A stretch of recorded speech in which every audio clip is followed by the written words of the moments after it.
Good morning. All right, you know, we're hospitality. It has to be better than that. Good morning. First, I want to open by saying a very, very warm thank you for the wonderful reception we had last night at the Peabody Orlando.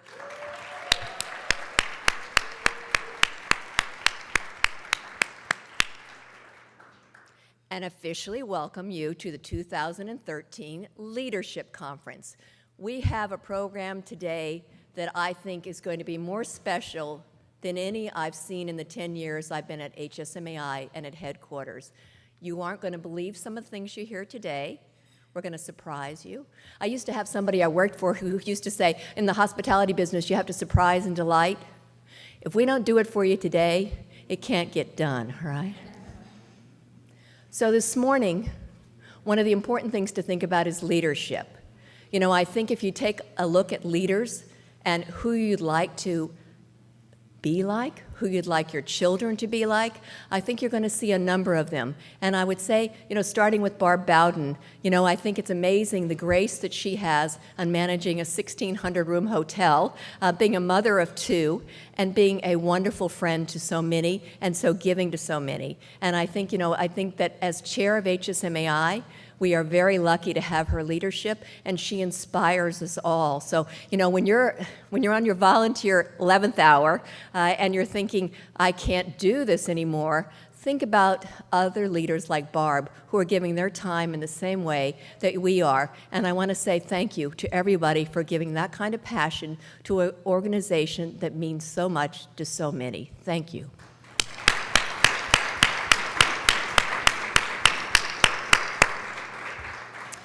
So we have a busy morning. We're going to move at lunch to Plaza H, where we're very lucky to have Dr. Rack with us. And I think you'll see a very interesting new look at the sales professional of the future. But before we get there, we have a number of things to reveal. So what I'd like to start is saying today we're very lucky as well to have the new CEO and president of Visit Orlando with us to welcome us to the city of sunshine, and that is Mr. George Gill. George?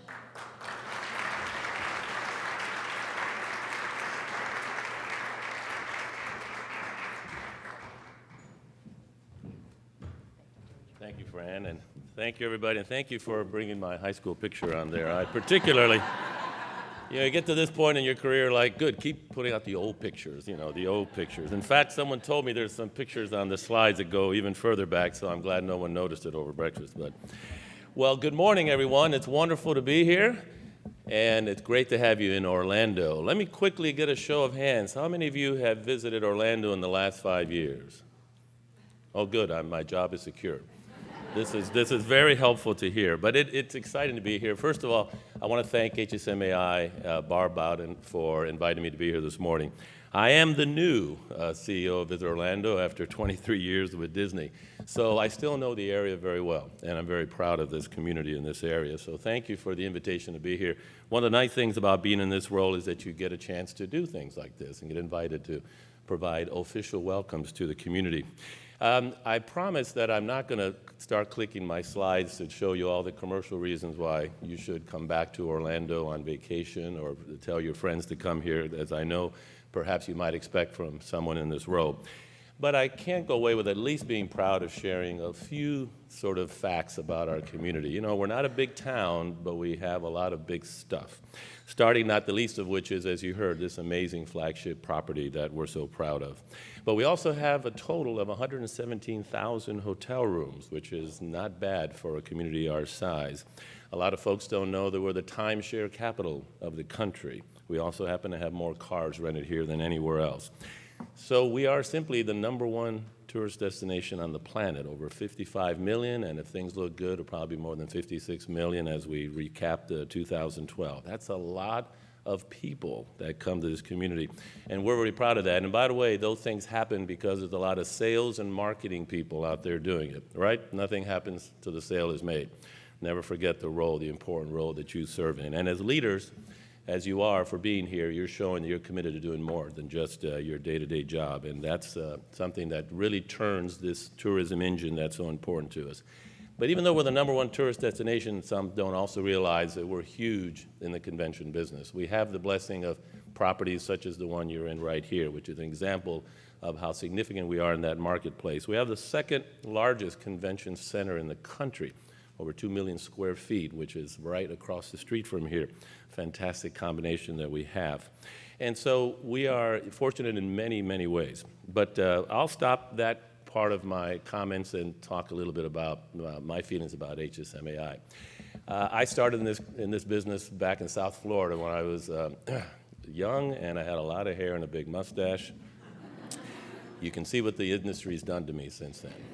However, I started off with HSMAI. I remember when I was an intern and someone said, I said, how do I meet people in this industry? They said, well, you need to go to an HSMAI meeting, chapter meeting in South Florida. And I thought, well, that sounds terrific. I'm not sure what that's all about. So I sat in a room more or less this size, and I remember sitting there and wondering, what am I doing here? I don't think I know anybody. And then they asked everybody to get around the table and introduce themselves, which is kind of hard because I was the only one who couldn't show an affiliation with anything at that point. But I was excited I even had that shot. But what I did start doing is meeting a lot of amazing people. I look back at individuals that I got to know, and one in particular is a gentleman named Mike Diamond, who some of you might not know, but Mike was an icon in our industry, and particularly in the sales and marketing side. And it was getting to know Mike that ultimately I ended up, and this goes to show you how things happen, from that chance meeting that I had with him at an HSMAI meeting, I ended up working for him, and we opened the Opryland Hotel, later to be known the Gaylord Opryland Hotel. And for those of you who know that property, it's a great example of what a commitment to sales and marketing can do to a hotel, and what it did to establish that property over the dozen years that I spent there. Early during my tenure, I also had the chance to meet another gentleman, that an icon in our industry who's with us today, Mike Levin, and I had the chance to meet him. He and I enjoyed the mutual friendship that we had with Mike. And from there, I met others, and the rest is history. And it's given me the opportunity to go where I've gone and find myself ultimately with Disney, and then now fortunate to be representing the entire community that we have here in Orlando. But I also had the chance to stay involved with HSMAI. Ultimately ended up on the executive committee as international vice president. Great experience for me to just see and contribute, as all of you are contributing by being here as leaders, telling yourself that giving back to our industry is just as important as taking from it. And you've done that by the fact that you've taken your volunteer time to rise to the role that you're in today. So I'm proud to be in front of you, and a chance to see how much each of you are accomplishing by being here. But I don't want to finish my comments by not thanking Bob Gilbert and Fran and the team at HSMAI. I've known Bob for a long time. I have seen and watched what HSMAI has evolved to over these many years, and it's exciting to see where it's come to, especially as I see this room today, the kind of talent that it's recruited and brought into the organization, and how much it's accomplished. The programs and the content that HSMAI has developed is exciting. It's really something that the industry is watching, and I might add, I think many in the industry are trying to copy. So that's probably the best compliment I can offer HSMAI. So for all of you for being a part of it, thank you. And most of all, thank you for being in our community, for selecting the Peabody, for being in Orlando. I know your program's pretty tight. You probably aren't going to have a whole lot of time to visit our world-class attractions, fabulous shopping and restaurants. A little Chamber of Commerce comment. But if you do happen to, the good news is you don't have to stray very far. Right nearby, you can walk and see some examples of what our community has to offer. So thanks, and even though you're busy during a conference, do come back. I'm sure, hopefully, we have a lot of industry groups coming back in the future, but come back on vacation as well. We'd love to have you then. So thanks again. Have a great conference. Thanks for having me. Appreciate it.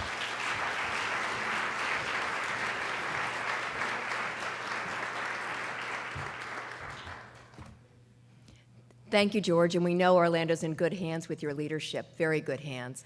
So the conference theme is share, and with that, what I want to say is that was based on a great deal, and you may have heard this yesterday, a great deal of research. We did quantitative and qualitative research.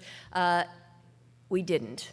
I knocked on Jason Smith's door and I said, we need a one word for the theme of the conference. And Jason said, well, how about share? And I said, that sounds good. So that's what we did. So just so you know how it works at headquarters. Yeah. But if you see it in writing, I'm going to say we did qualitative and quantitative research. And the reason we came up with share is because that's what we're doing. We're sharing our time. We're sharing our talent. We're giving back to the industry, as George just said, that gave us and gives us so much every day. You know, last year we went on a mission to rebrand HSMAI, and as you may remember, we had an old, tired logo and some mission statements and programs that needed to be refreshed. And what I will say is it was a lot of work over the last 24 months, and with your help, we've launched the new mission, which is to fuel sales, inspire marketing, and optimize revenue. We've come up with a new logo. We've come up with new programs. We've redesigned everything from our Adrian Awards program, which recognizes excellence in public relations, advertising, and digital marketing, to our trade show HSMAI Meet, which stands for Meetings, Events, Technology, and Education, which I just did backwards, but I think you could see what happens. And I will say that new name for Meet, I'll just give a little recognition and a shout out here, was done in the same way Share was. We went to a marketing agency, and they came up with about 5 names that we could look at to rebrand affordable meetings, but we weren't happy with any of those, so I went down the hallway to our association management company called Coulter Associates, to Tom Gibson, who is the president and founder of that organization, who's here today. And I said to Tom, we can't come up with a new name for affordable meetings. And he said, well, what's it about? And I said, well, you know, it's about meetings, and it's about education, and it's about events, and it's about technology. And he said, well, what about Meet? And I said, yes, great, thank you very much. So, true story, right, Tom? Yeah. So I don't want to worry you. We really do some research and marketing. And it's not all by the fly. We actually do plan out, and today is planned out. And it starts with introducing really some people that I think have made a huge difference, and you've heard this again and again, and it's our leadership. So it is going to be my pleasure to introduce Barb Bowden, the general manager of the Peabody, as well as the chair of HSMAI, and our esteemed president and CEO, Bob Gilbert, who are going to take you on a little bit of a ride here in the next hour. So I'd like to say it's my pleasure to introduce them. Let's bring them in. Ladies and gentlemen, may I have your attention, please? The March of the Peabody Ducks.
Good morning. And that's about as good as my voice is going to get, so you've got to listen really carefully. Margie and Fran can do all the hollering today, but it's not going to be me. But good morning, HSMAI. It's a pleasure to see you all here. As you know, the staff get really excited to see you all here face-to-face every year. This is one of those rare times we get to do that. What we're doing this morning is something a little bit different. It's been over 2 years since we debuted here at Leadership, the new logo, the new mission, and the last piece of our whole rebranding debuted this past summer with the launch of the new website. Do you like the new site? So far, so good? All right. This has been a big transition for us, and it's deliberately we've expanded our ways to communicate this new message, this new branding, out to all the executives through our executive roundtables. Last year, we had over 6 executive roundtables that brought together the senior execs from our key stakeholder groups, the hotel brands, management companies, and ownership groups. We had the Chief Marketing Officer roundtable, the Chief Revenue Officer, Chief Sales Officer, Chief Digital Officer, and we do 2 roundtables annually for all the VPs of sales and marketing of the hotel management companies. In addition to all of this, we're very proud of the composition of this year's America's Board of Directors. We have over 22 senior hotel execs, again, representing these key stakeholder groups from brands, management companies, and ownership groups. What is the trickle-down effect to membership is already happening, and many of you are already seeing some of the benefits of this. Right now, we have 17 of these companies that have purchased bulk blocks of memberships through our corporate volume membership program. And many of you remember this is up from 0 as recent as 4 years ago. So we know that that's going to keep growing, and we know you'll see that trickle-down effect in memberships for many of your chapters. But the role that chapters play is still a vital, vital process and the piece of the value proposition that we share. You have the responsibility to identify the key trends in your markets. You have the responsibility to develop educational programs that will attract members and prospective members to our brand. So many of you are doing that well, and I know we'll celebrate a lot of those successes tonight at the awards gala, where many of you will learn a lot of best practices of what some of the other chapters are doing. But this conference is the place that you're going to find all these great ideas. Fran and Margie have done a masterful job of building a program, I believe, you'll find both practical as well as inspirational. So soak it up and enjoy it. Today, especially this morning, is one of those milestone moments in HSMAI history. And Barb and I are excited that you're here to share it with us. For the last 3 years, we've all been working very hard on the rebranding that Fran and I have mentioned. The new mission, logo, website was developed while trying to sustain and grow our normal schedule of programs and events that we do over the course of the year. We did all this while this thing called the economy has been challenging the hotel industry in the downturn and demands, and it's tightened a lot of the belts that affect things like registrations and membership dues. This has impacted all associations, not HSMAI. The board of directors and the staff, though, have stayed the course. We have leveraged most of our financial reserves to do this. So last year, the board decided that we need to embark on a capital campaign to replenish and fuel the future of the association. It's my distinct pleasure to introduce Barb and let her explain a little bit about this plan for you. Barb? Thank you very much, Bob, and welcome again to the Peabody Orlando. It truly is our pleasure and our honor to host this group today, and I'm so excited that you're all here to share this good news that we have. As Bob noted, the repositioning has created many opportunities to grow HSMAI, but we needed a couple of things. We needed bandwidth and we needed capital. Late last year, we embarked on a plan to identify a series of legacy gifts that would support our mission over the next decade. Our big, hairy, audacious goal was to identify donors for 10 gifts of $1 million each to capitalize the association over the next decade. Bob and I made our first sales call, and we all know nothing happens until someone sells something, right? Last fall, after multiple meetings, it's my pleasure to announce this morning not one, but 2 of our first legacy gifts. These 2 gifts, I told you you'd have to listen carefully, are the result of one individual who has a passion for HSMAI and hotel sales. These 2 gifts both represent a personal gift and a corporate gift committed to growing HSMAI. The first gift is in the amount of $1 million. The second gift is in the amount of $500,000. Please join me in recognizing the individual who made this happen, and then let us tell you a little bit about that person. That individual is none other than HSMAI's president and chair in 1976, Mike Levin.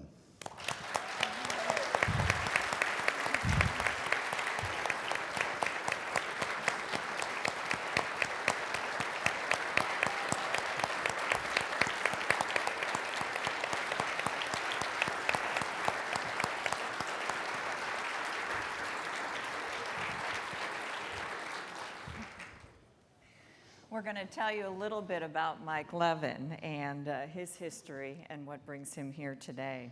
Born in 1937, Mike was the only son of a traveling paint salesman and a secretary, David and Sari Levin. His success came early in life. He was a varsity basketball star at the Boston Latin School. It didn't hurt that he was 6 feet in height, which is very tall in those days. He went on to Tufts University, where he majored in political science with a minor in theater arts, a combination that would shape his life. At Tufts, he played varsity lacrosse, was the president of his fraternity, and he starred in musicals, including playing Harold Hill, the world's greatest salesman in The Music Man. At Tufts, people would first see the traits that would define Mike's life and career. And it was at Tufts where he met the love of his life, Andrea Aronson, who was a student at Boston University. Mike and Andrea have been married for 51 years.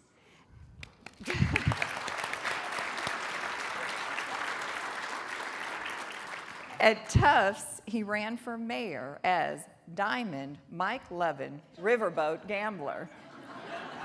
He lost the election when he appeared at a social function with one of two only African-American women at the college. Mike was already ahead of his time, regardless of the consequences to himself or what others might think. All of his life, he has built a career around inclusiveness, doing the right thing, even if it meant personal loss, focusing on the betterment of others, and of course, getting results.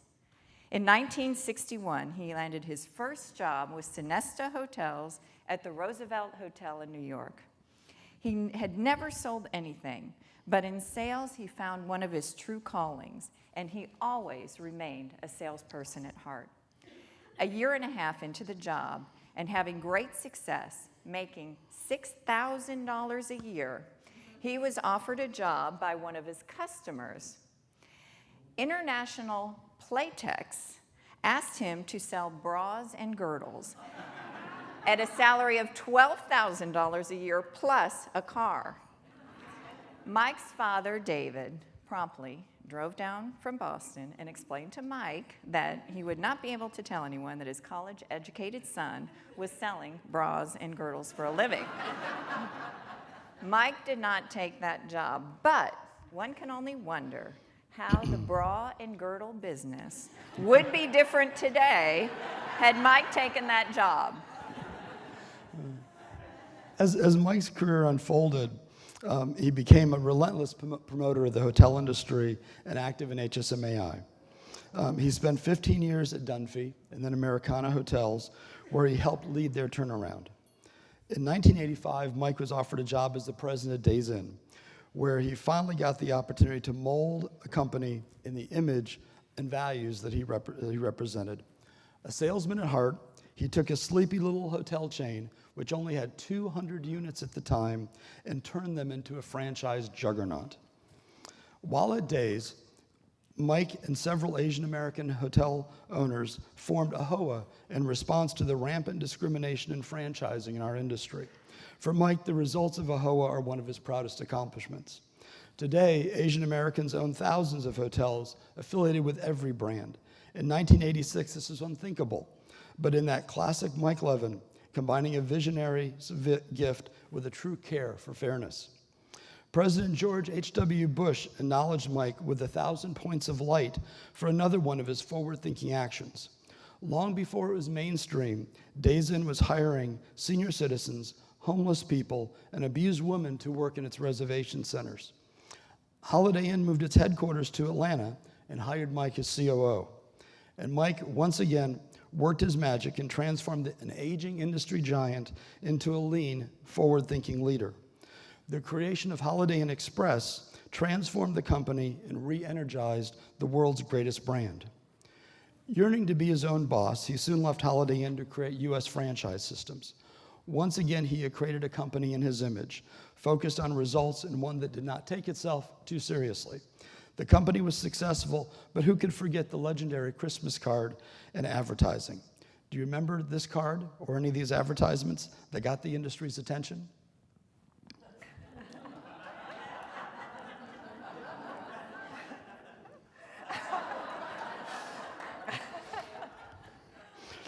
Mike stayed on after the company was bought by the Pritzker family and eventually retired to focus on his charitable endeavors. He led the Marcus Foundation, ran the Georgia Aquarium, and was active in many causes. But as we all know now, he was not done. One last time, he would be called upon to turn around a troubled company, but this time it would be on the biggest stage he'd ever worked on. When Sheldon Adelson asked him to be the COO of Las Vegas Sands at the age of 70, it was a big decision for Mike. After getting the sign-off from Andrea, he jumped in. Many on Wall Street thought that Mike was a bad hire. The street wondered how a guy with no casino experience could be the right guy. But once again, Mike proved them wrong. And today, the Las Vegas Sands is once again the largest hospitality company in the world by market cap. As Mike says, we're just a small company.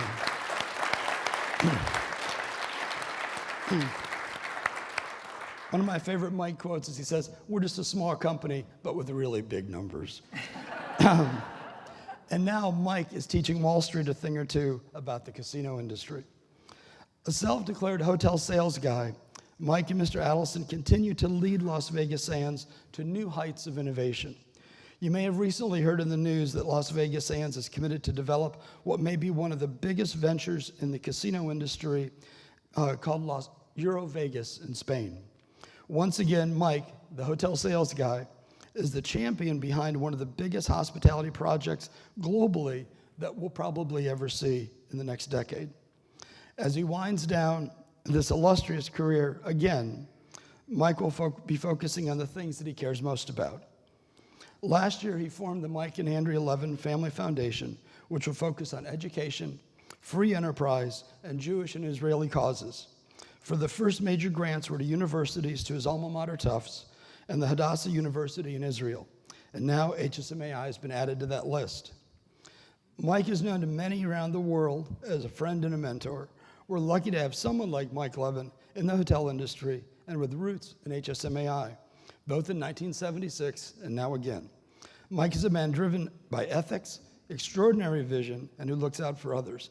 He is the embodiment of the cliche, nice guys finish first. Bob mentioned earlier that Mike has championed two gifts, one from the Mike and Andrea Levin Foundation and the second from the Las Vegas Sands Corporation. I'm excited to announce that that corporate gift will assist HSMAI in developing a chapter in, anyone where to guess, Las Vegas.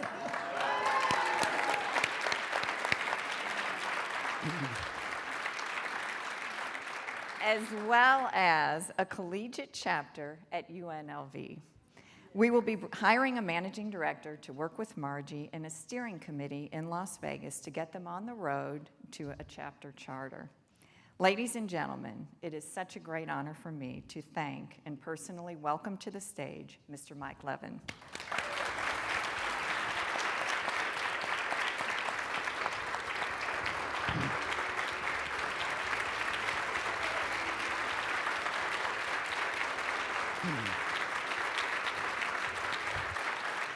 I got through it.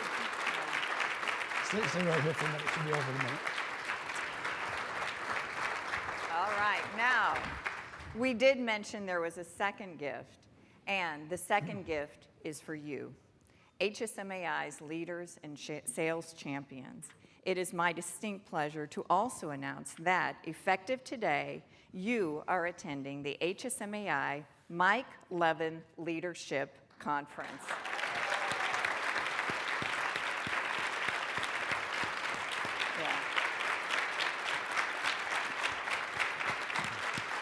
Yeah.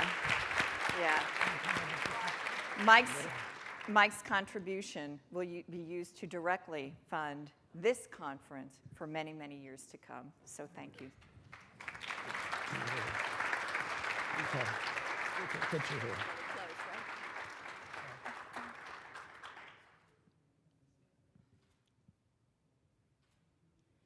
Thank you. And I'm going to get Center seat, middle. It'll be good. Okay.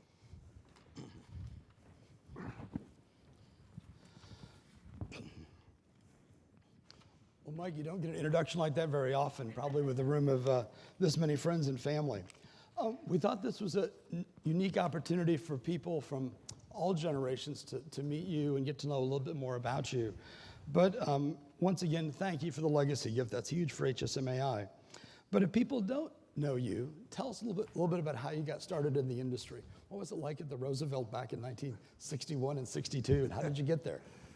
Well, it's an interesting story, Bob. I guess you couldn't cover that in the introduction, but I had finished a master's degree in public relations and communications at Boston University, and I was looking for a job because I was going to get married 3 months later. In those days, people got married when they got out of college, not like now, I suppose. And maybe that's why it'll be 52 years in May, believe it or not. But so I tried to get a job. This is interesting. I tried to get a job in advertising, and made applications to a number of advertising agencies in New York. At that time, they had 2 training programs, and what they called an A program was for account executives and managers, and a B program, which was media buying. Unfortunately, I couldn't get into the A program because the A program was reserved for people of specific backgrounds that I didn't have. And I could get into the B program, but my knowledge of numbers, which has never been my forte actually, except sales numbers, was not the best. So I started looking for a job, couldn't find one. Time was getting short. I went to the placement office at Boston University, and they had a job in the Hotel Roosevelt called sales promotion manager. Now, I didn't even know what a sales promotion manager was, believe it or not. Anyway, I interviewed in Boston, went down to New York, got the job, and started on February 1st, 1961 at the Roosevelt. The job was changing signs in the lobby, changing signs in the elevator, working on the brochures, et cetera, and so forth. And after a month, I had no idea what to do. And we had a little bar there called the Club Car Bar. Some of you may remember if you go through the Roosevelt Hotel, it connects to Grand Central Station. Still there, actually. I think the bar is still there. It was called the Club Car Bar. The Club Car Bar had in its windows 2 sets of fake flowers, which I didn't like. So I thought it was my job to promote the bar, since I was sales promotion manager. So I walked down to 34th Street to the Empire State Building where Lionel Trains was, and I went in and I asked the secretary. In those days, you could get in by any appointment. You didn't have to have an appointment. And I knocked on the door and said, "Can I see the sales promotion manager?" And I saw the sales promotion manager because they had one. And I said, "Look, I got a couple of windows in front of Grand Central Station. I get about, I don't know, 200,000-300,000 people a day going by. Can you give me some trains to go in the window?" So I didn't even know I could have sold the windows, but no one taught me that you could sell advertising. So the guy looked at me like, you know, "Sure, I'll give you trains, of course." So next thing I know, I get a couple of cabooses and a couple of locomotives, and up they come in a box. And I asked somebody in the sales organization, in the sales department there, a woman by the name of Helen Quinn, who was a mentor of mine, actually, how do I get in the windows? And she said, "Well, here, I got the key." So she gave me the key. I threw the flowers out, put the trains in. A couple of days later, I got a call from a man by the name of Henry Bastias, who was the controller of the hotel. Now, I didn't know. He said, "Please come to my office." And I asked Helen Quinn, "Who is Mr. Bastias?" She said, "He's the controller." I said, "What's a controller?" I mean, this is, you know, I was a political science and a theater arts guy and a public relations guy. I didn't know anything. A controller. I said, you know. And so he said he wants to see you on the 42nd floor. So up I went. And the guy looked at me and he said, "Are you the person that changed the flowers out of the window?" And I said, "Yeah, that's my job." He says, "Well, I put the flowers in the window. And I like those flowers." And he ripped me for about 10 minutes, like I'd never been talked to before. So that was the start of my career, essentially, doing something that was the right thing to do and getting somebody banging you in the face for it. So I said, "This is not for me." But little did I know, one day later, I was no longer the sales promotion manager. And they said, you should go into the sales department. So I went into the sales department and began in sales. I knew nothing. I had 5 days of training. Remember, I had no hospitality education, nothing. I had 5 days of training on the street with a salesman there by the name of Lou Fiore, who had worked for the Convention Bureau of New York and was in the Roosevelt. Took me out on calls with him for 5 days. And then after the 5 days, they gave me a stack of cards of accounts like that and said, here, these are your accounts. And I was on my own from the next week. After 2 months, the sales manager was fired, and a new sales manager came in, a guy by the name of Joe McCarthy. I don't know where he is. I know he's still alive. I think he lives in Florida now. He called me in. I was now about a month from getting married. And he said, look, I have to lay off one of the 2 new salespeople. And I said, so I'm going to go out on the road with you and out on the road with this other guy, and I'm going to make a decision what to do. Now, I'd never been fired. I'd never, other than been moved from sales promotion manager. And he took me out on the street, and I competed against this other guy, and he said, you're the one, and he kept me there.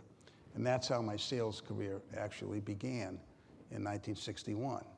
And the story's a long one after that, but Joe actually taught me the discipline of the sales function. And he said, here's what you're going to do. He said, you're going to come in at 8 o'clock in the morning. You're going to write up your calls. You're going to go out on the street from 9:30 to 12. You're going to bring a customer in for lunch. You're going to go out on the street at 2. You're going to make more calls from 2 to 4. You're going to come back. You're going to write up your calls. You're going to sit with me at 5:30, and we're going to go over every single call. We did it for 5 straight months. I have to tell you, it was boring. But I sold a ton of business. I never knew how, but I sold a ton of business and sold a record amount of, I passed my quota, and I was offered a big raise. And I'll end the story. I was offered a very big raise. He said to me, look, I'll give you 2 choices. I'll raise you from $5,100 to $6,000 and make you assistant sales manager. Or I'll give you a raise to $6,500 and leave you as a sales representative. So I took the title. It cost me $500. For the last 52 years, it's cost me $500 a year.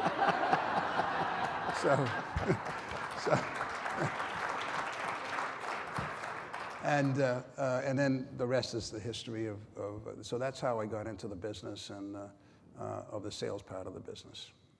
Thank you. Mike, when did you first get engaged with HSMAI, and tell us about the association at that time?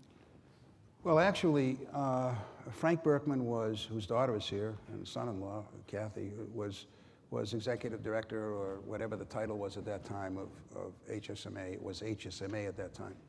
And there was a New York chapter, and when I was at the Roosevelt, and eventually, and the job after the Roosevelt was New York Regional Sales Manager for Sonesta. I covered New York and Philadelphia, mostly association and large corporations. And I went to a few New York meetings. I met a few people. I wasn't very, very active, but then I left and went to Boston for a couple of years and then came back as marketing director of the Plaza. When I was the director of marketing of the Plaza, Bud Grice, who the former the senior marketing and sales guy for Marriott, was the president of HSMA. And I wanted to get active. I had met Frank, and I called Frank and I said I'd like to get active with something, that would be good. And I think maybe I may have lost a couple of years here, but I first went in as the travel agent chair for HSMAI. At that time, I know this is going to sound unbelievable to most of the people in this room, if not all, that there was a major conflict in the industry between paying commission and not paying commission to travel agents, believe it or not. I know it's not strange. This may have been actually in, it was 65. I knew about the travel agents because Sonesta had some resorts in various places in Puerto Rico and in Bermuda and in Nassau and other places. So I had been dealing with that part of the market as well as the convention market. And I called, and Frank said, call Bud and he'll give you something to do. So I called Bud, and Bud said, do you want to take over his travel agent chair? And I took it over. I put together a group of people. We used to meet in the plaza about every 2 or 3 months. And then I got very active in HSMA. And then Frank, for some reason, took a liking to me, and I really I love Frank Berkman and his wife and the whole family, and we spent a lot of time together talking about the City Squire in New York that he had run and opened and ran these magnificent occupancies, and I learned a lot from him, and he put me in line. And then after that, I stayed in line for a number of years, went through the chairs, and in 1975, there was a guy ahead of me by the name of Bruce McKibben, who was the marketing director of the Century Plaza in California, or by that time he might have been promoted to some bigger job at Westin Hotels. And for some reason, Frank came to me and said, we'd like you to be the president, and I actually stepped ahead. The meeting was in the Dunphy Hyannis Resort. I remember I was with Dunphy at the time, and then I became president. And so HSMA and then HSMAI has played an enormous part, just what you said before, Bob, and some of the other speakers talked about, is the integration of myself with others in the business. I mean, George, I haven't seen George for how many years, George? 20, 15, whatever. I mean, and a number of other people who are here in the room who were at breakfast today, who I've been with either casually or in meetings with over the years through this organization. And I've always felt that sales has never gotten the kind of respect that it deserves to have. You know, when you said before, nothing happens until somebody sells something, the fact is, it is that. And now today, I spend more of my time selling than anything else, running a company that's enormous in terms of capitalization. Whether it's selling a government official, whether it's selling a convention who's coming to Las Vegas who wants to come in and talk to me, whether it's selling my boss what I need to get done, which is an experience you all should have before you go off this earth. And but and I think that what I learned through HSMA was that it's a business. We're all in it, and although we compete with each other, that doesn't mean you can't have relationships that you can treasure over the years. And so for me, it's been a really important part of my life. Mike, how would you summarize the evolution of the sales over the last few decades? I mean, what are some of the milestones that you've seen change? I mean, today we're dealing with franchising as a technology, the internet, the intermediaries, which you talked about as travel agents. We hear a lot today about activism and ownership, and salespeople are dragged into all these different areas now. What are some of the milestones where you saw different changes in the discipline? Well, I think, Bob, it would take hours to talk about, to answer that question, which you don't have because you got a program. But I would say this: we always talk about things that change, and I always talk about things that also stay the same. The reality is that for a salesperson, there are two basic things you have to do, and the first thing is that you have to love your customer. Whatever you do, you're the customer's bastion and fighter. You fight for that customer no matter what. I was fighting for that customer when I changed the flowers, and I've been fighting for that customer ever since. And I'll just tell you, just last night I was on the phone with John Caparella, who George I'm sure knows, who runs our place in Phoenicia, and he sent me a note that they're raising the resort fee to $25. And I called him up, I said, I'm not comfortable with that.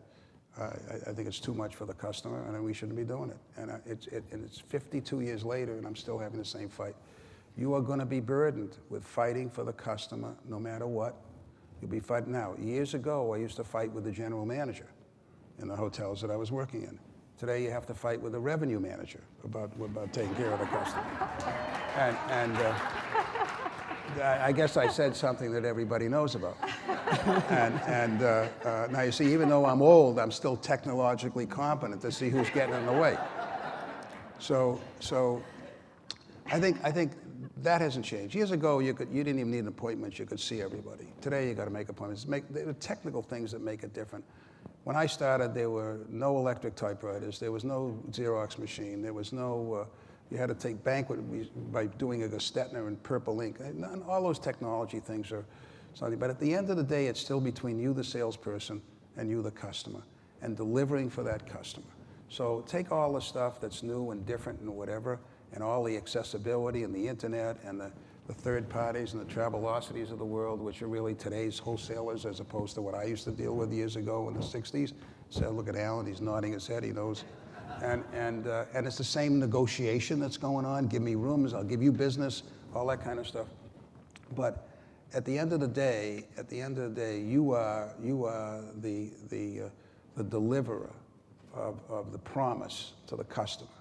And you're going to have situations where your supervisors, your managers, not Barbara, of course, but the others are going to make it difficult for the customer, and your job is to make it easy. Make it easy for the customer.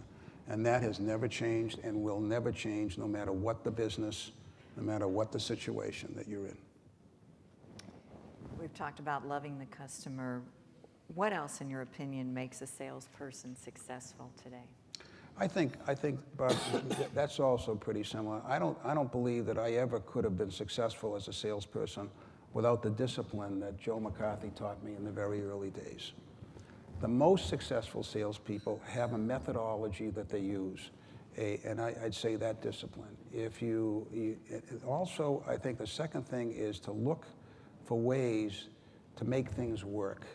I could tell stories for hours about well, I'll just tell you one. And the Hotel Kenmore in Boston, I was director of sales and catering there in 1964 and early 65.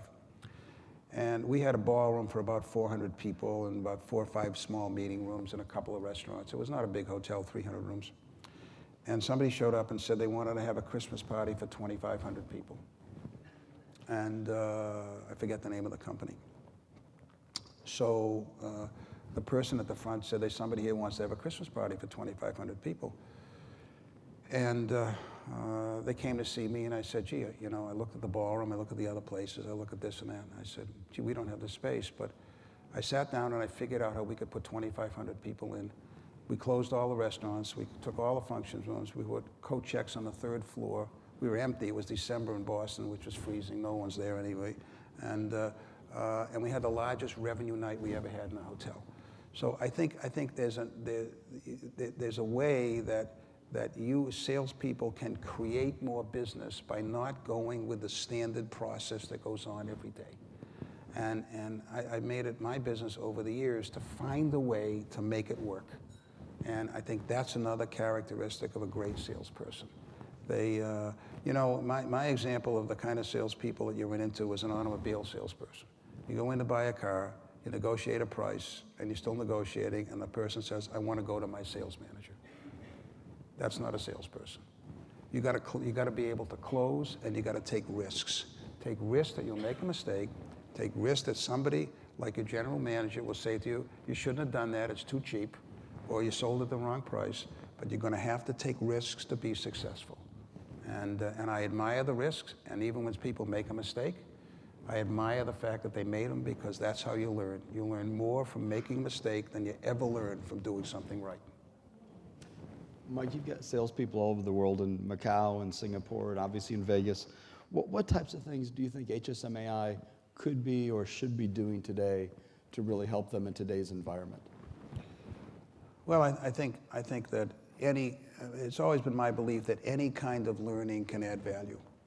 And understanding more about the business, understanding more about the economics of the business, gives you more credibility, both internally and externally, and really understanding how to think about that customer and that customer needs and how to fulfill them.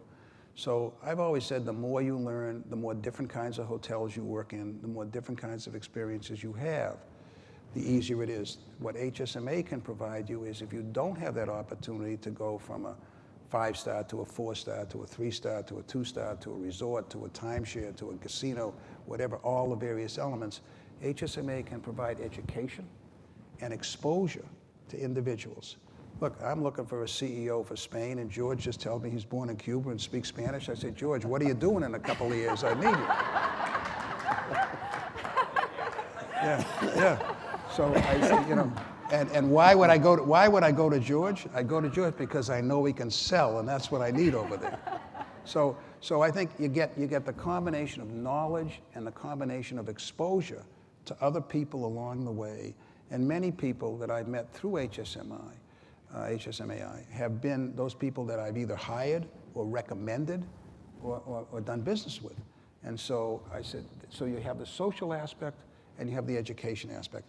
And please, I would ask you, never diminish the social aspect. You know, it doesn't sound right when you tell your boss, you know, I'm headed to a meeting in Orlando to learn leadership, and the boss says, why? You know, well, we're going to have a cocktail party, we're going to have this, we're going to have that. You know, but the reality is the social aspect of this business is vital in terms of the relationships you build in the industry for your success. Trust me, it's worked for me, it can work for you too. In our audience today, we have all sales leaders. What do you know now that you didn't know at the beginning? And what advice would you give to our leaders here? Yeah, that's a tough question, Bob. Bob asked me if I prepared answers for all the questions he said, and I have to be honest with you, I never read the questions. I think that what I don't know, I guess the real answer to that is you got to know what you don't know, and you got to think about what you don't know, and you got to ask what to do. And some of your peers in different different department heads and different people you'll deal with in either a property or a corporate office or corporate situation, you should never be ashamed of saying, what would you do? Give me this advice. How do you do this and how do you do that? And that's how you know. The other thing about it is that I think you should absolutely develop a sensitivity for the other jobs that are people that deliver the services to your guests, to your customers. And you talk to them, you spend time with them, you recognize how important they are. In 1965, we were union at the Plaza in New York, 1965, 66. I was marketing director. And I joined the Plaza softball team. Everybody was a union member except me. I like playing softball, so but it was more important for me to participate with the union labor in my property. A couple of reasons. One is I liked it. I liked to find out how they live, what they do, how they think. And then what I found is they do anything for my customer because they knew it was my customer. So I learned from them. And many years later, an interesting story, the guy who was playing shortstop was a guy by the name of Bobby Pantikas.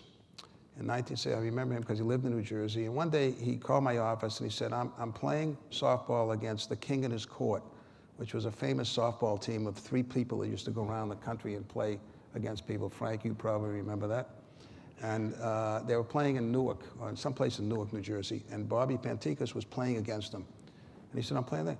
I said, really, where are you playing? He said, I'm playing at Roosevelt Field or something. So that night I drove out and I went to see him play softball. And many years later, probably in the 80s or so, I was walking through the lobby of the Plaza Hotel. I hadn't been there for many, many years. And I see Bobby Pantikas is there. He's all gray-haired now and he's old and whatever. And I said, hi, how are you? And he recognized me, of course, and we said hello. We hugged in the middle of the lobby of the Plaza.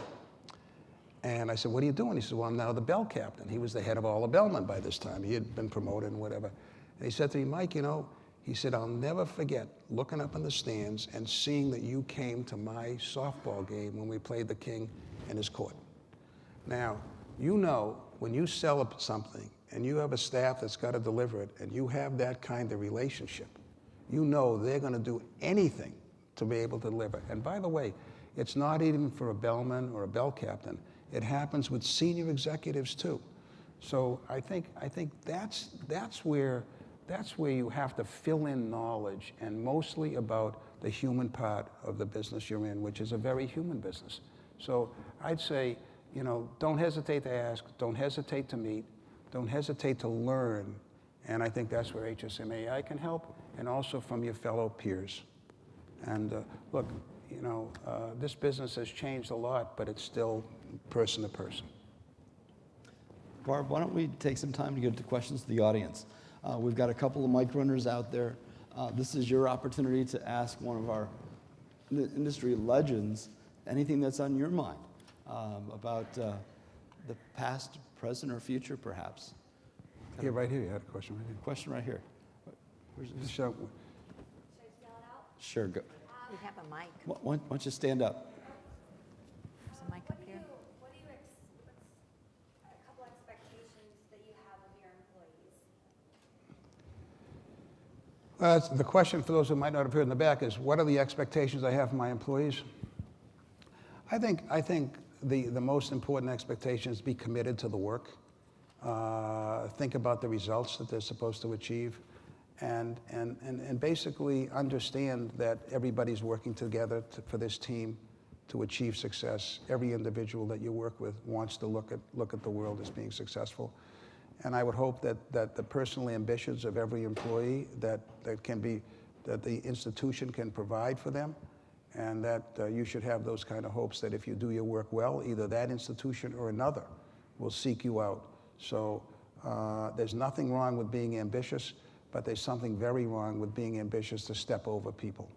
And basically, I believe that the way you get there, and the more successful you become, is when people help to lift you to success. Question in the back. Mike, Layla Rack. No kidding. So delighted. I was so delighted to hear you say that you believe in taking risks. And in fact, you also talked about the fact that when people who worked for you failed, that you talked to them about that. So what I'd like you to do is share with us the failure you had that you learned the most from. The salesperson? No, Or the you- sales situation? Yes, in your professional career, your Okay. greatest failure. Well, I'll tell you the very first one, if you want. Thank you for the question, because that's a great story. In my first couple of months at the Roosevelt Hotel in '61, I had never sold anything. And I was very worried because I was afraid I might lose my job, and I was getting married, and I had no money. And my parents didn't either, so I didn't know how I was going to support my wife, although she was graduating college to become a school teacher. And I made a sales call to the New York State Savings Bank Association. And there was a guy there by the name of William Bodine, B-O-D-I-N-E, who was the executive director. And I just walked in, as we did in those days, gave my card. And he looked at me very sternly, and he said, "Where are you from?" And I said, "I'm from the Hotel Roosevelt. I'm a sales representative." He says, "Gee, I'm glad you came in. That's a good start." And he said, "I need a lunch for 60 people. And I said, "What?" He said, "I need a lunch for 60 people. I said, "Really? Okay. When?" He said, "I don't know, a week from Thursday, or 2 weeks from Thursday, or something like that." And he was located, I believe, around 520 Fifth Avenue, which is right around the corner from the hotel, basically. And I said, "Okay, now, you didn't have computers or anything. You didn't have, you didn't know what your inventory was. You didn't have any of this kind of stuff." So I said, "Gee, could you wait a few minutes, and I'll run over to the hotel and find out if I have space for you." And in those days, the banquet department controlled all the space. I don't know if they still do, but anyway. And what the banquet department would do in those days is they would pencil in tentative bookings and hold the space for themselves, so you as a salesperson couldn't get the space. You remember that, Alan? Because the banquet department was working on commission, and sales guys were just straight salary, so they were making a deal. So I run over to the hotel, and I see there's a room called the Madison Room, which takes 60 people for lunch. And I went over to the banquet guy. His name was Herbert Ehrman. He was a very difficult guy. And I said, "Herbert, I need this room for 60 people for a week from Thursday." And he had a little pencil in there. He says, "Yeah, okay, we can do that." He says, "Fine." So I run back to see Mr. Bodine, and I said, "Mr. Bodine, I have it. I can book it for you." He said, "What's the cost?" I think it was like $4 for lunch, something ridiculous. I know it sounds ridiculous, but we were selling rooms then for $14 single and $22 twin in the Roosevelt, believe me. So I know that sounds ridiculous, but when I got to Boston, it was 8 single and 12 double, so it was a good thing. So at any rate, I go back to Mr. Wadon, I said, fine. He says, oh, by the way, he said, I need 10 tables of 6. What do I know? I said, fine, 10 tables of 6. Frankly, I didn't know what the difference between a 6-foot round and an 8-foot round. I didn't know anything. No one taught me anything. So I go running back to the hotel, and I go to see Mr. Ehrman, and I said, Herb, I said, I need 10 tables of 6. He says, can't do it. Somebody's nodding. It's still going on? I can't believe it. He said, I can't do it. I said, you can't? Why? He said, I can't. I said, we can only do tables of 8. 8 into 60, 7 plus, I'm adding, I don't know. Okay. So I go back to see Mr. Bodine, and I said, Mr. Bodine, sorry, I can't do 10 tables of 8. 10 tables of 6. He said, Mr. Levin, he said, I just want to tell you something. I'm the customer. I want 10 tables of 6. If you don't give me 10 tables of 6, I'm going to the Biltmore Hotel next door where I get my 10 tables of 6. Said, wait a minute, I said, don't do that, my first piece of business. I said, I'll go back. I go back to the hotel. This is all in a space for about 2 hours. I said, Herb, I said, wait a minute now. I said, I should have asked the question, why can't I do 10 tables of 6? He said, well, the union won't let you do 10 tables of 6. You have to have tables of 8. So I said, why? What's the difference? He says, well, he said, because every time you do a banquet, the union gets gratuities on 8 people at the table. So if you set a table of 6, they're losing gratuities for tables of 8. Okay, makes sense to me. So I go back and I'm sitting and I say, I'm going to lose this piece of business. There's no way possible I'm going to do this. So I sit down, I'm figuring out this thing. So I go back to Mr. Bodine and I say, Mr. Bodine, I said, I have an idea. I can get you 10 tables of 6. I said, but you have to pay the gratuity for 8. He said, well, what's the gratuity? I said, well, yeah, I think it was 15% or something like that. So 60 cents, believe it or not. So it cost him $1.20 more to have his 10 tables of 6. So I said, look, it'll cost you $1.20 more. I said, Mr. Woodland, I need the business. I said, it's my first piece of business. So he said, okay, if you can get that done, I'll do it. So I go back to Mr. Ehrman again, and I said, Herb, here's the deal. Give me 10 tables of 6, tell the union, I'll pay gratuities for 8. He said, okay, we got the deal done. So, but when I went back to Mr. Bodine again, and he said, remember what I told you? I'm the customer. Make it work for the customer. That was the first lesson on my first deal. And you would be astounded to know what it's still happening, even in our property in Las Vegas. I saw things happen when I got there 4 years ago when I talked to the sales director, the VP sales. And he said to me, look, I'm having a little trouble because we have 7,100 suites in that building. It's the largest building of its kind in the world. And he comes in and he says to me, I'm having a little trouble, Mike, making my quota. I said, why? He said, well, I'm limited to only providing 3,000 rooms or 3,500 rooms to any convention at any time. I said, well, why? So he gives me all these reasons. Meanwhile, the Las Vegas market is falling apart at the seams. And he's limited to 3,500 rooms, and no one thought to raise the commitment. So a couple of weeks ago, we had McDonald's in there, 5,000 rooms. And he came to me, and this is 4 years later, smiling, and said, by the way, we wouldn't have had this business if you didn't move the number up 3-4 years ago in terms of raising the numbers we could commit. So the same thing goes on.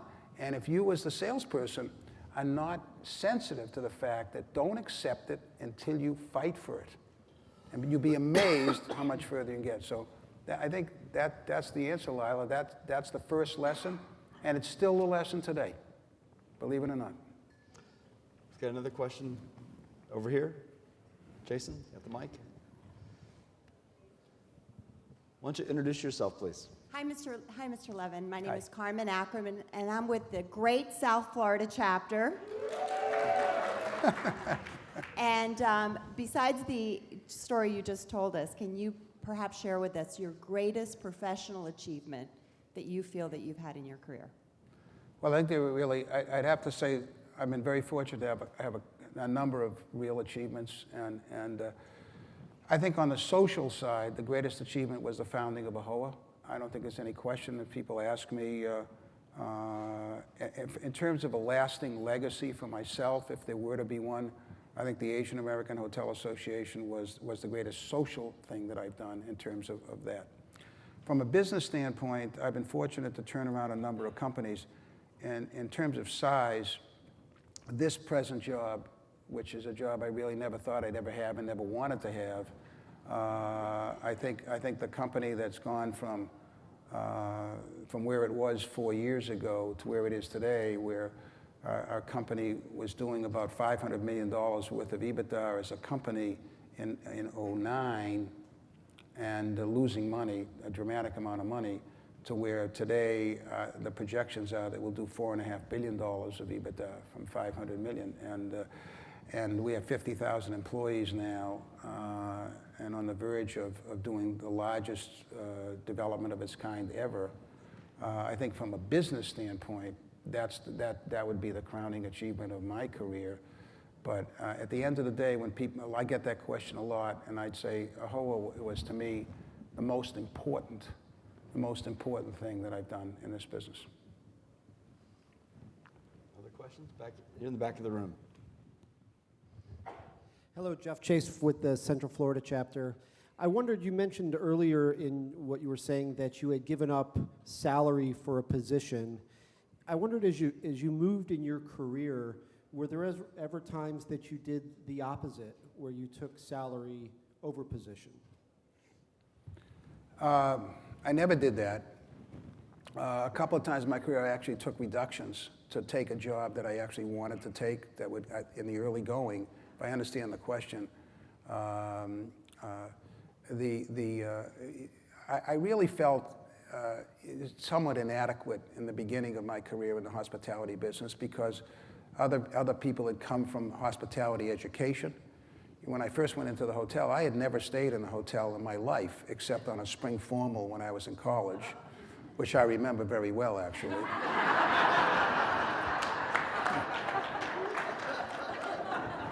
What was her name? I don't know.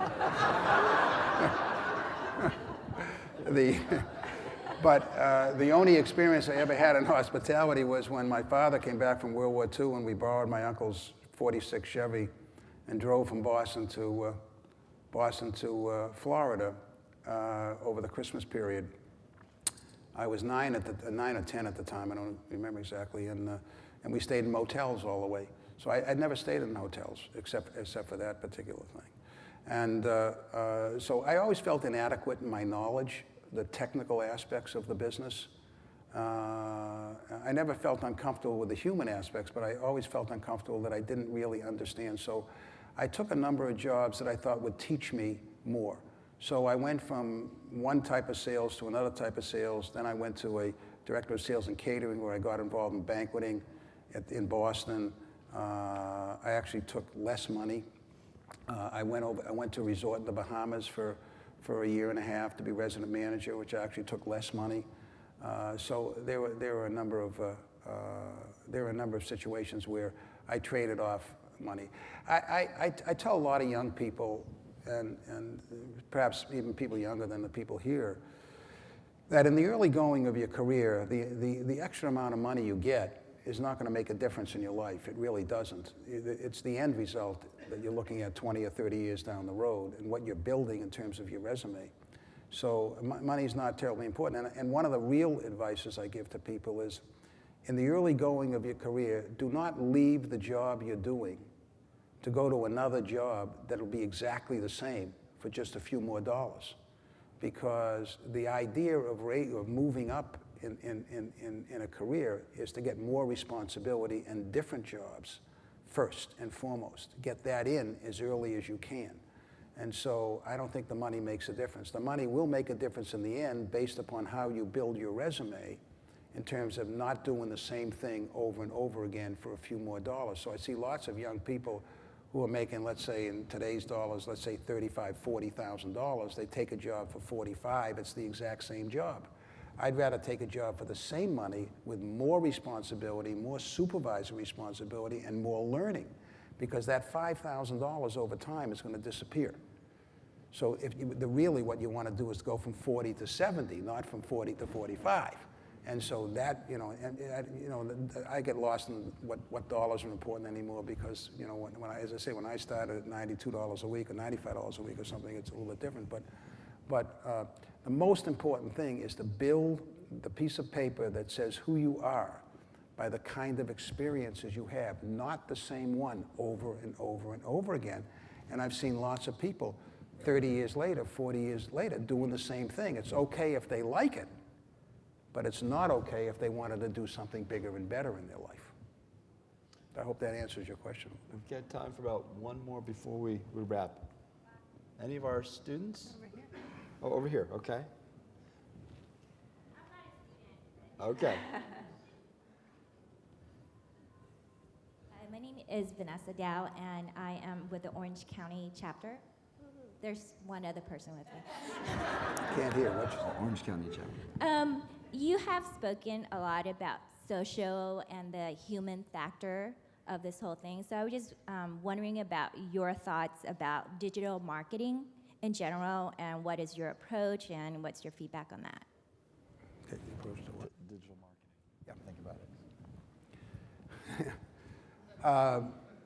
I don't think that digital marketing is a strategy. It's a strategy to reach people, to get your message in front of people.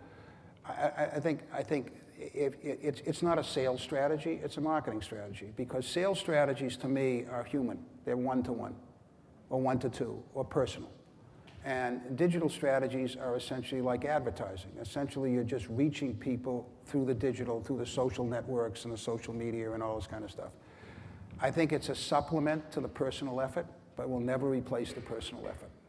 Nothing replaces me talking to Barb here about a convention I want to bring in to this hotel. And you'll get some business through digital marketing, because you'll get leads and things like that, but at the end of the day, it takes a salesperson to close that. So use it as a strategy, use it as a lead development situation, use it for publicity and publication of things that you're doing and information that you can get to customers, but at the end of the day, it'll never substitute for an individual one-on-one salesperson.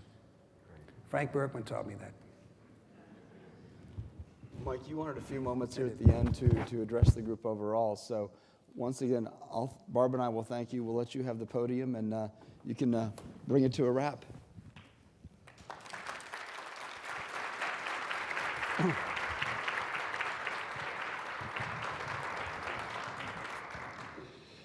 I asked Bob and Barb that I did not want to give any long speeches today because I thought the Q&A would be better. I've done a lot of speaking over the years for HSMA and HSMAI and for lots of other hotel associations and organizations. And I just gave a speech in Spain a couple of days ago, which was 40 minutes, and it was very difficult to do at my stage of the game. You know, you got to worry about your kidneys. So,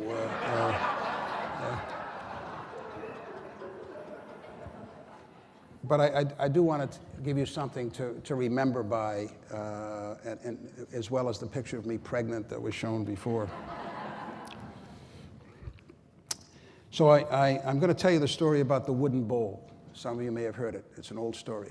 If you have heard it, raise your hand, and you're going to. Good. Okay. Well, then I'll give it.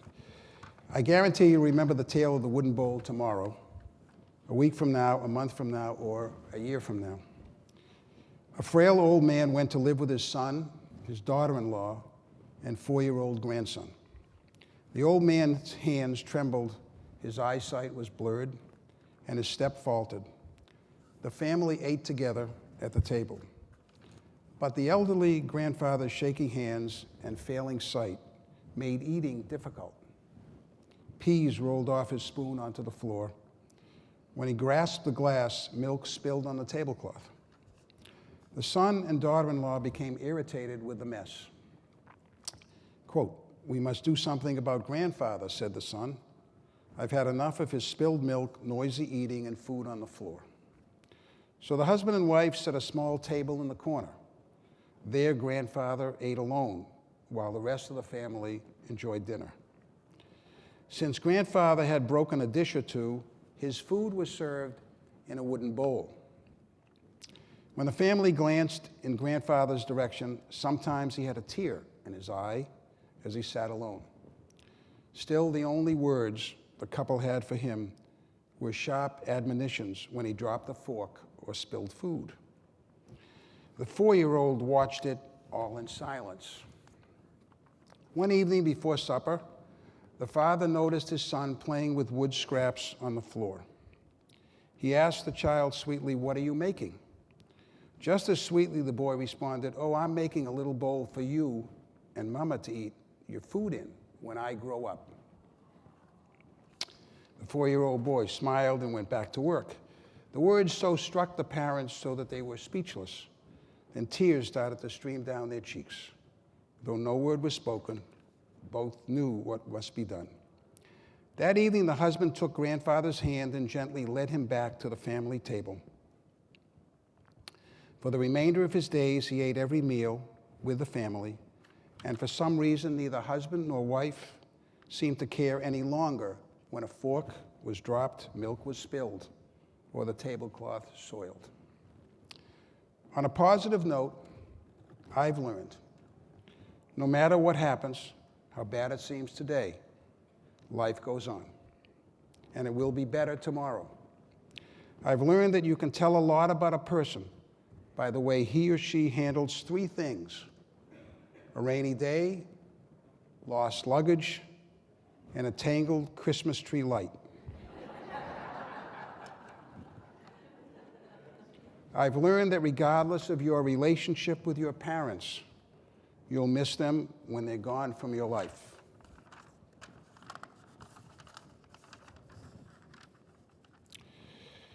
And what I've learned is that I've lost the rest of the paper.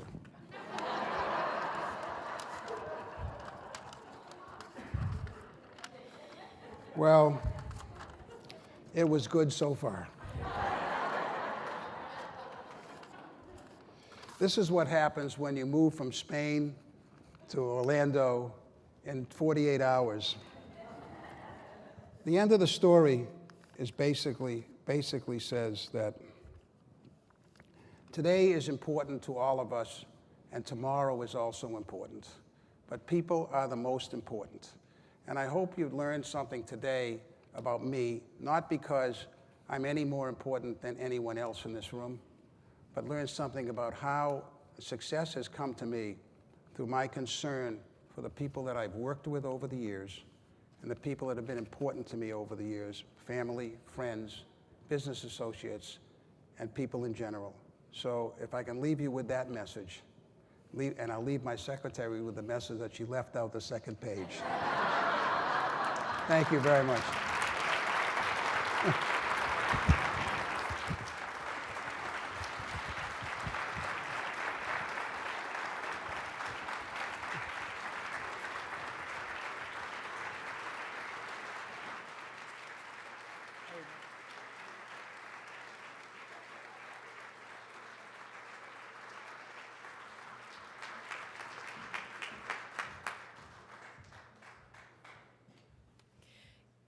You may not have had time to read a quote that's in your program because you're wondering where your program is, perhaps, huh?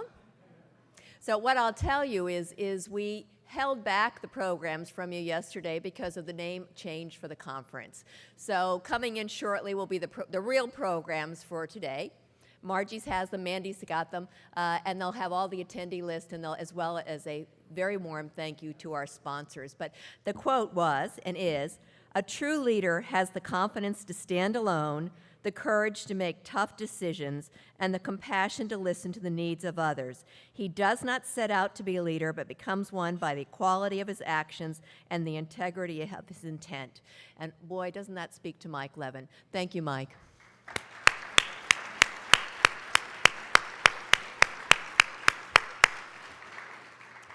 We're going to take a 20-minute break. There's a break out in the foyer, and then we'll return, please, promptly at 10:20 for a presentation on social media and new strategies by Andy Stagels. I want to say a thank you. None of this happens without sponsorship and hosting. We've thanked warmly the Peabody, but don't forget our other sponsors, and they're behind me on the sign, but let me just remind you who they are.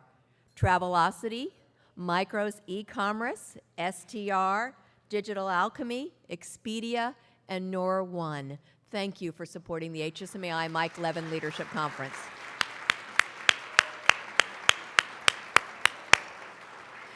And Mike, that name's starting to roll off my tongue now, the Mike Levin Leadership Conference. I like it. The break time, 10:20, please. Thank you.